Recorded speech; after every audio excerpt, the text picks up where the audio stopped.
Sir, இப்போ இந்த சீனால வந்து கொரோனாக்கு ஈக்குவலா ஒரு நோய் பரவுது அப்படின்னு சொல்றாங்க சார். இந்த நோயினால நமக்கு ஏதாவது பாதிப்பு ஏற்படுமா சார்?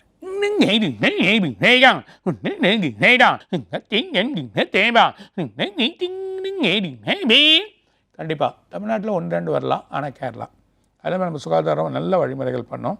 கேரளாவில் தான் கொஞ்சம் மக்கள் பார்க்கணும். சில நோய்கள் சில வழிமுறைகள் இன்னும் சிலதெல்லாம் இருந்துன்னு இருக்குது. அது போப்போ அதுக்கான வழிகள் வந்துடும் நல்லபடியாக. நாங்கள் கொஞ்சம் பரவும். ஆனால் அதே நேரத்தில் டெல்லி இல்லைன்னா ஹரியானா இந்த ஸ்டேட்லலாம் கொஞ்சம் வந்துடும். ஆனால் இதனால் பயப்பட வேண்டிய விஷயம் இல்லை. எல்லாத்துக்கும் ஒரு மருந்துகள் வழிகள் எல்லாமே நமக்கு இருக்குது. இப்போது சொல்கிறேன், இந்த வெயில் காலத்தில் உணவு வழிமுறைகள் அதை செயல் பண்ணாவே போதும். இது இல்லாமல் 2026 4ஆம் மாதம் ஒரு நோய் வருது.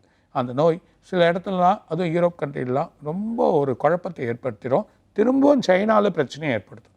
மிகப்பெரிய அந்த பிரச்சனையை ஏற்படுத்தக்கூடிய நிலைமை அந்த சைனாவில் ஏற்படும்.